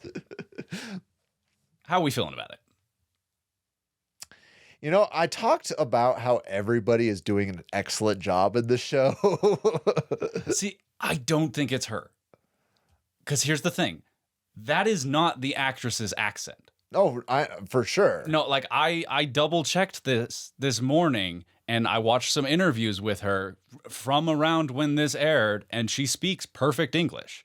This is being put on. It is a creative decision that I strongly disagree with. Yeah, at this point, I would just go with a different, like, change it. Like, it clearly is not working. It doesn't sound like it feels inconsistent. It also reads kind of Tommy Wiseau to me. And as soon as that crossed my mind, I couldn't unhear it. And I say it's not her, but I do feel like the effort of keeping up this like bizarre accent that she hasn't been in the land for a while. Like, it's part of the character that this is not her first language. Yeah. But I think they overdid it. And the point I was making is that I think the strain of keeping up this bizarre accent is hurting her performance. I think her line delivery is a little weak, and I really can't blame her because it's a lot to balance to try and make whatever this was supposed to be work. And I agree, because like her as a character, she fascinates me, and especially because she's just such an interesting character, and I know she's going to have such an interesting role later on in the show. Like, it's fascinating to see, and I just feel like this is such a disservice to her that they're doing. Like, I really would have like just either get her with a coach and get this figured out, or B, just change the accent up. Like it Yeah, it's one of those that there's so much money involved. It feels like somewhere along the line an adjustment should have been made that wasn't. I see this as like the first like notable misstep, and it's not like an episode ruiner, like not by any stretch, but I'm not into it. No, I agree, and I do think it's worth mentioning that she did say that again. Not we got that side out. We're in agreement. Yeah, okay. But it's as far as the meat of the scene, what actually happens. Yeah, like she's clearly pissed at Daemon. Daemon's trying to be like, I'm sorry. Babe. Well, I'm trying to get us a dragon, babe. Don't you want my baby? Well, then she's like, I can't have babies, so. But then I also do think it's important that she says that she's with Daemon because she wants to be protected. And Daemon promises and is a symbol of being protected, which I wonder is really going to have any ramifications. We'll see next week on House of the Dragon. But after this scene, this is the scene that I was referring to earlier, where the king is playing with the dragon and he's clearly happy. So that's again, I really think that this is the point where he's like, okay, if I'm going to marry someone, I want to marry Alicent. But yeah, it seems like he's pretty much made his mind up going into the conversation with Lionel. Yes. Which Lionel, he had a pretty flat debut in episode 1, but Lionel like slowly becomes like I would want Lionel to be my hand. Like something in the voice. He just inspires confidence. I like the character. I like what the actor's doing with him. Yeah.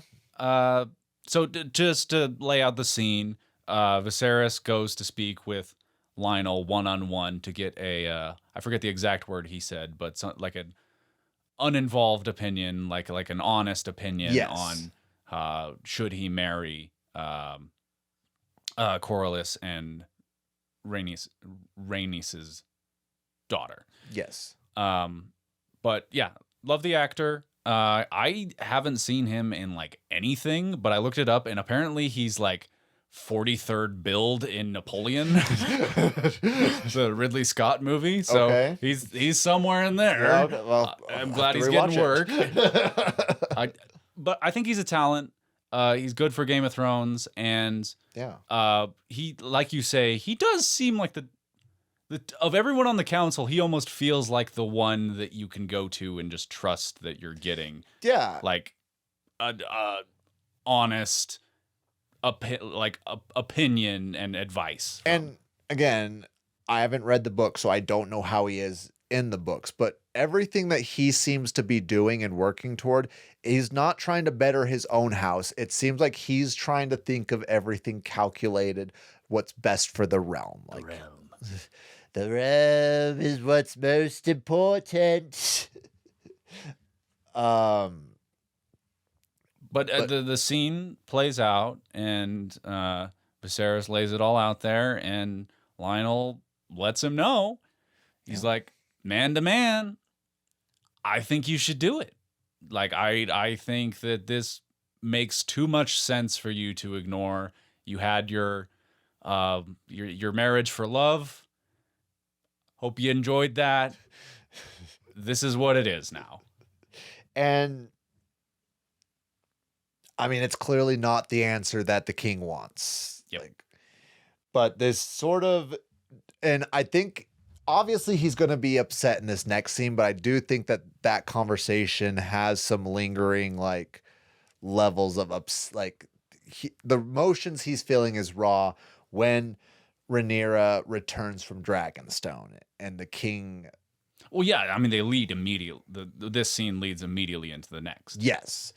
And the king is clearly angry at Rhaenyra, and rather than like being apologetic, Rhaenyra does not care at all that she stands her ground. She stands her ground, and not only stands her ground, but sort of torches Otto. Like, yeah, she does the whole, all right, may I sit? Very level. And this scene is like a sister scene to the other dinner scene earlier in the episode, where, again, he just assumes she's apologizing. And as the scene goes on, Viserys sort of cools off. He hears her, and he says as much, that he now sees that she has matured. That she has like a legitimate point here. She has become a woman, and that she is deserving of a greater degree of his respect than he has offered. And this is the point that I was referring to earlier. He tells her he does not intend to change Rhaenyra's status as heir, and that he intends to keep her as the heir, regardless on what happens. And this is the scene where they, if in the other scene they took a step to repairing their relationship, this feels like 5 more of those. Oh yeah. Like it's not, there's clearly some issues still there, but things are looking up. They're going in the right direction. They speak like deeper on their shared grief again.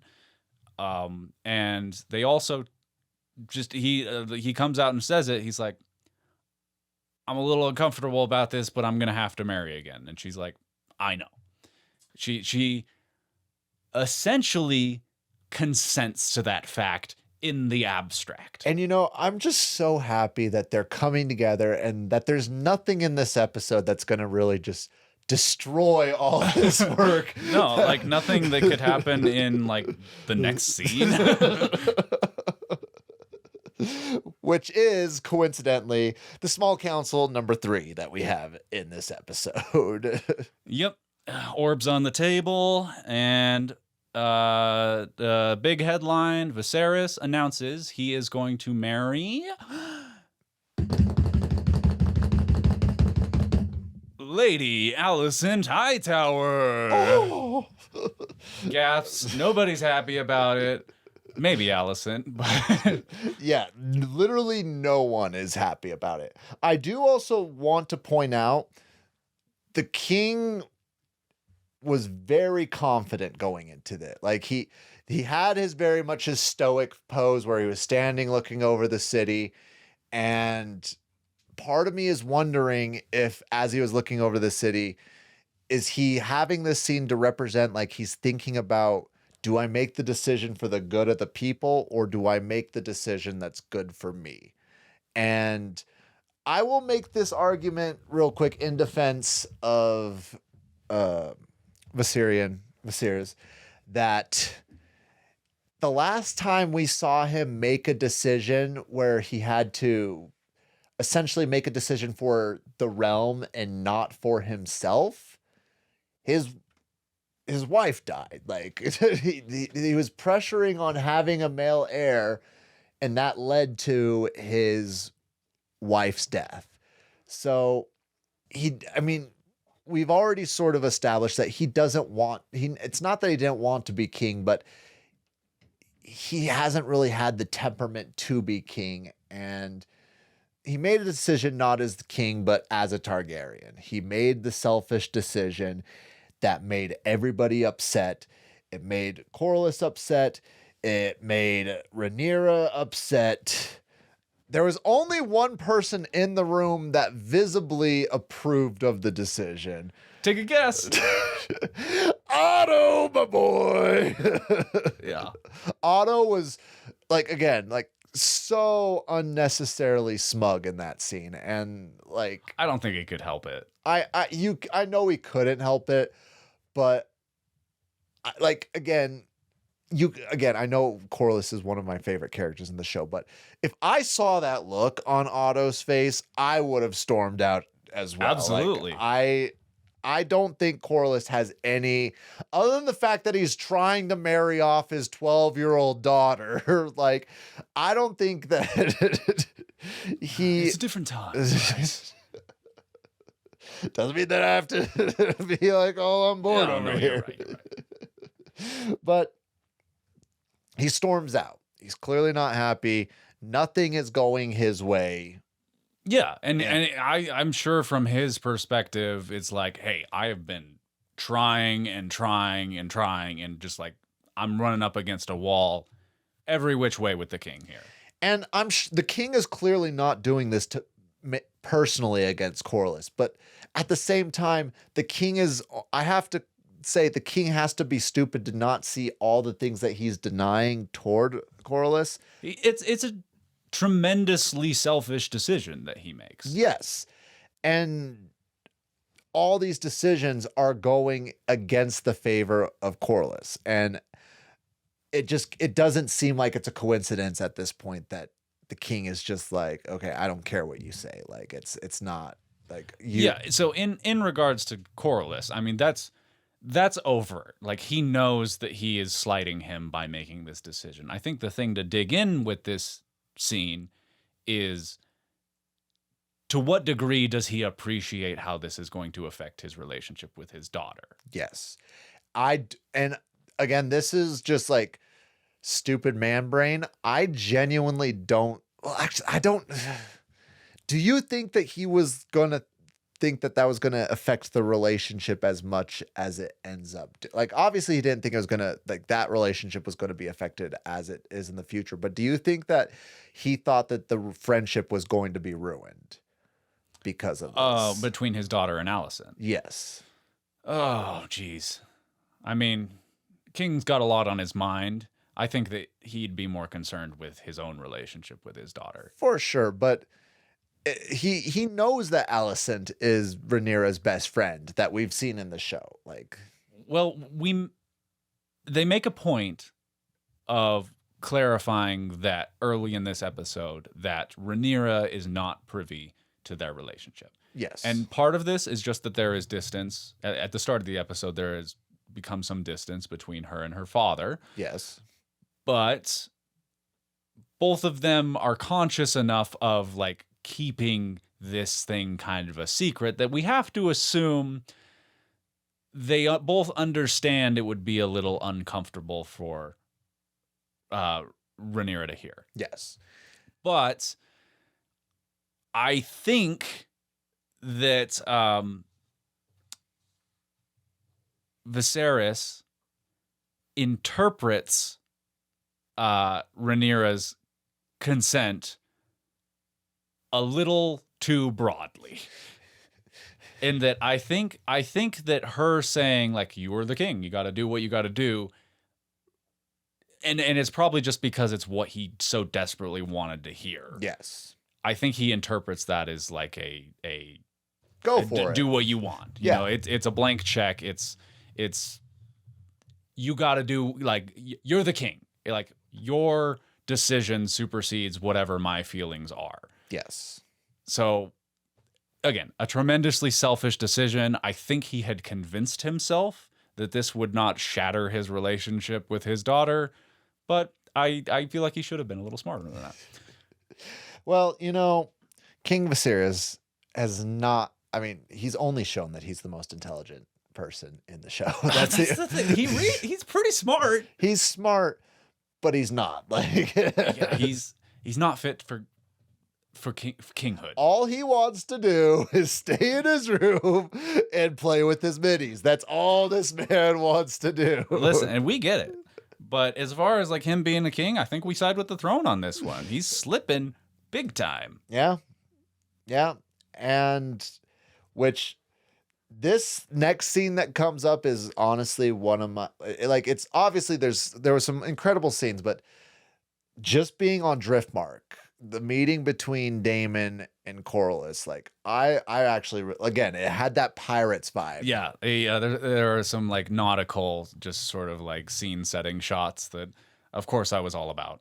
Like, and I also, like, really appreciate, because they're clearly, it wouldn't be called an office, but they're in chambers. They're in the chambers, but it looks like an office. Like, you could say a study. Yes. Maybe a little more regal than an office.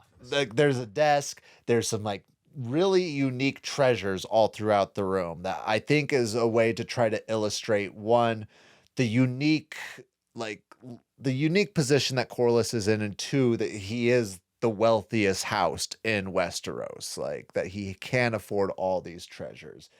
And Corlys, I feel like what Corlys was saying, obviously Daemon knew, but he was more telling the audience and reminding the audience that his house is of old Valyria.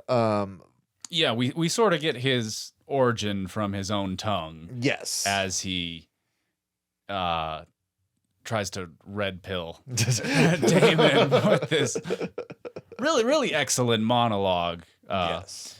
But just there's a lot of up by your bootstraps, make your own way kind of talk here. Yes. And he very much was trying to show that he is equals with Daemon. And again, I don't know if he's trying to say he's trying to illustrate common ground between them. Yes, and I shouldn't say equals. I'm more trying to say like, hey, we're more alike than you think. Like, no, you and I. And more alike than might be apparent immediately. What say we maybe do a little, let's make a deal. Team up. Form a little alliance. Do you want to form an alliance? Yeah. But it can't even apply. He's too smooth. But when he's giving this monologue, I'm like, even though like there's a part of me that's like, okay, you never like, he's an amazing, I love his character. He's an amazing character, and I'm sure he worked very hard to get where he's at. But to you, like, I built everything that I'm like, this is nobody in this world that's a lord built themselves up. Bryce, I'm sure that he has not stepped on a single body to get up to the top. He's the one man who made it all the way to the head of his house. He made it to without the driftwood, hurting a fly or sliding a single individual in all of Westeros. Not a political podcast. And Daemon does say something, again, he's throwing shade at his brother, where essentially he said that being king was never his strong suit, his strongest trait. It's a funny dig, yeah. It's a funny dig, but I do think that... I know what you're going to say, go. It gave Corlys a false sense that he can start ripping on the king as well. And I think that how Daemon responds to that, because he immediately shuts him down, like saying, essentially, you can't disrespect my brother. He's my brother, so I can disrespect him. He's your king, so you can't disrespect him. And to me, that shows, okay, again, that he's still, like, again, he's being a spoiled brat throughout this episode. Like, a little more spoiled and a bratty than what typically we see, but still, like, the equivalent of a royal spoiled brat. But he still very much respects his brother, still very much loves his brother, and still won't put up with slander towards his brother in any way. And you have to point out the redeemable quality in that, where he's standing up for his brother, even in a closed room. And yeah. I also think it's just illustrating his character more so than anything, that his brother means the world to him, even if he will slight him. So, yeah. I mean, it's a great little moment, and I also think that it quite decidedly illustrates that Daemon is still the one with the most power in this conversation. Yes. Well, and going back to what I said last week with Daemon inspires loyalty, while Viserys doesn't. Viserys draws people just because of his status, while Daemon draws people for who he is. That and dragon what he does. energy, He's baby. got that dragon energy. It's undeniable. And people naturally want to follow Daemon or want to work with Daemon. One, because, like, I'll be honest, if I was going to go to war, I would rather go to war with Daemon than go to war with Viserys. No doubt. I'll just put that out there. One thing that we did see that was in almost like, I don't want to say a cutscene, but it was sewn in between in this conversation, is we see the crab feeder and we actually see his visual. Yeah, so this is the bookend. Yes. And we just get more of a tease for what's to follow, but he's overdue for a trip to the dermatologist. I'll say that one. You gotta get that checked out, man. I do want to point out, and again, it's a part of me that I find very interesting, and it's a very much a tie. Again, you'll see where I'm going with this once, but a tie to the Starks, in the sense that the Starks believe by this old code that the man who calls, I'm butchering it, but essentially if you call for somebody to be executed, you need to be the one to pull it out. Yeah, hold the sword. Hold the sword. Yeah, see it through. And I see how the crab feeder is essentially executing these people by nailing them to, like, he's actually out there doing it. Now, I don't know if he's just getting a sick thrill out of it. Bryce is over here like, what an admirable guy. He feels every execution. Yeah, I'm not sure he's got a soul left. What I'm saying, though, is he's a man of action. He's not just telling people to do this. He's showing that he's committed to what he's doing, rather than just directing his because it's very much, because the idea for the Starks, again, it's the idea of like, you're doing it yourself. You're not disconnecting it from yourself. This is clearly something like, if he is if he is as soulless as he is, like, he's clearly like a very horrible person, a soulless person, but it's because he's formed himself this way. I don't know if I'm really coming across, or if I'm... No, I see it. I think it's a lot to glean from all of 12 seconds at the end of this episode. That's all we get. I'm trying to talk about it. No, I appreciate you. I mean, we are desperate for runtime here as we cross the 2-hour mark. And the last thing that I really made notes of that I thought was significant is Corlys says to Daemon that our worth is not given, it must be made. Like, it's up by your bootstraps, good sir. And to an extent with Daemon, I think that really really meant something to Daemon, because that's how he's been trying to do this entire show for his brother. Yeah. Like, yes, he's a prince. He has everything he could ever want, but the one thing he doesn't have is the respect of his brother. And he knows, okay, if I want his respect, I have to do something spectacular. I have to do something that's going to be meaningful. And we might see something coming up that... Yeah, we'll see. We'll see what this leads to. But anything else from the meeting that you wanted to go over or talk over? No, other than I did appreciate the way that they play the scene, where it's not apparent off the bat who Corlys is speaking to immediately, and then they play that reveal over to Daemon quite nicely. Yeah. Props to the direction there. Nice way to end the episode, and another strong episode overall. Overall, very strong episode. I'd say it's better than the second episode of A Game of Thrones. Like, I love this show, man. It's a good show. It's a good show. Any other final thoughts on it? I liked in this episode. I'll go first if you don't mind. Go ahead. I liked in this episode that you do have it's very contained. Where I do appreciate Game of Thrones and House of the Dragon for their like overarching epic storytelling, but within this episode there are conflicts that are then resolved and kind of flow with like Viserys and Rhaenyra. Yeah. For starters, you get some development with the conflict between, or the relationship between Daemon and Viserys as well.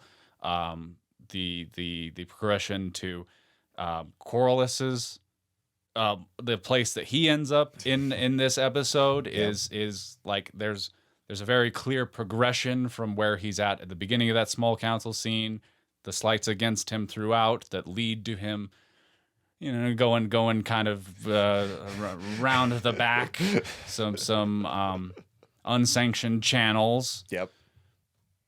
Really solid episode. Really solid episode. And again, I feel like every episode I'm going to say this, but I can't give enough credit to the costume design team. Like, yeah. Like, especially when you see Sir Criston Cole in the Kingsguard armor for the first time, like, the Kingsguard armor just looks so good.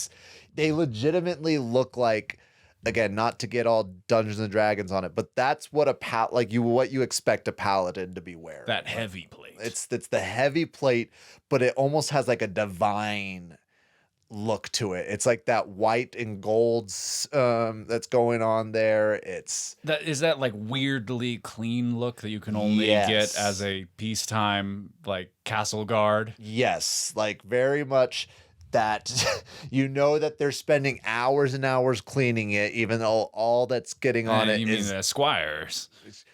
Obviously. Credit to the squires there. Shout out to our boys. Shout out to the boys that don't get any screen time, but we know they're there. They're holding the banners, dude. This is their only screen time. This is their episode. Fair.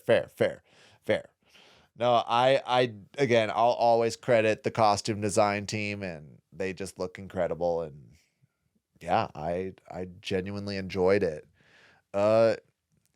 Any thoughts on the dragons? I know we did talk a little bit. Yeah, I think we went deep enough last episode, and we're far enough along that I don't see a need. What, you don't want to go an hour longer, Austin? Hey, I'm game for future episodes to run deep into hour 3, but for this one, I think I'm happy to leave it there if you are. Yeah, I think I'm happy to do that. Austin, where can they find us? Right. This has been another episode of Big Flying Lizards. You can find us on most social media platforms, including YouTube, if you would like to watch the podcast. Also Instagram, TikTok, and Facebook. We are a brand spanking new podcast, so any engagement, any shared, any reviews, anything of that sort it just means the world to us. Yeah, go ahead and comment your favorite moment from the episode. Tell us what you guys thought, if we talked about your favorite scene long enough or not. Or if you're on YouTube, I want you to let us know what any extra funds we have should be funneling toward. I want you to vote. Is it the orbs? Is it the lighting? Is it the last 2 dragons? Is it a new? Yeah. Is it a new wardrobe? Is it a new haircut? Any of that. Have fun with it. Yeah. Yeah. Just make sure you like, share, do what you can, and we appreciate you guys. And good night. Good night or good day. Good day. You don't know when they're watching. We're recording at night. We're night owls on this. I hope you all have a great, wonderful time of your life.